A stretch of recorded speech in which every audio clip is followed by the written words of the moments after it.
بسم اللہ الرحمن الرحیم۔ السلام علیکم ورحمۃ اللہ وبرکاتہ۔ دعا کی قبولیت کا مؤثر ذریعہ۔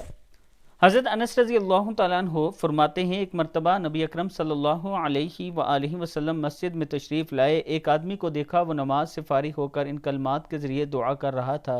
نبی اکرم صلی اللہ علیہ وآلہ وسلم نے صحابہ سے پوچھا، جانتے ہو یہ کیا پڑھ رہا ہے؟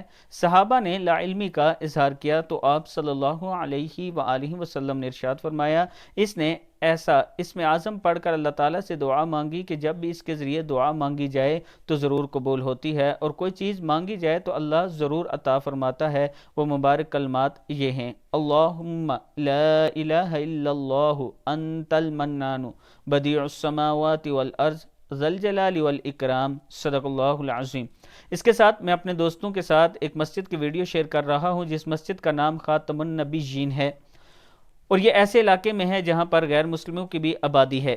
میں اپنے تمام چاہنے والوں سے گزارش کروں گا کہ انہوں نے مجھ کسی سے اپیل کی دور تھی کہ میں مسجد ہندوؤں کے زیر پاس بھی تعمیر رہا ہے، تو رام ہمارے پاس باڑی اس کا فنڈ نام ختم ہو تھا۔ چکا ہے کہ اس تو سے یہ آگے لوگ اب مسجد کو ختم بڑھایا جائے۔ نبوت میں محلہ اپنے اس کو تمام چاہنے والوں نام سے دے رہے ہیں، گزارش کروں گا اور کہ اس مسجد کو آج خاتم آپ کے دیے ہوئے النبیین۔ 10 روپے کل قیامت کے دن آپ کے کام آئیں گے۔ یہ یہ میرا واٹس تقریباً ایپ نمبر کتنا ایزی کام ہوا ہوا پیسہ ہے، یہ اور ساری جائز کیش چیزیں اسی آپ دیکھ نمبر رہی پر ہیں، موجود پلرز ہے، وغیرہ۔ آپ دوست اس پر کر سکتے ابھی ہیں۔ اس کی فنیشنگ بھی السلام رہتی ہے اور علیکم اوپر کا ورحمۃ کام اللہ کافی بڑا ہے یہ۔ وبرکاتہ۔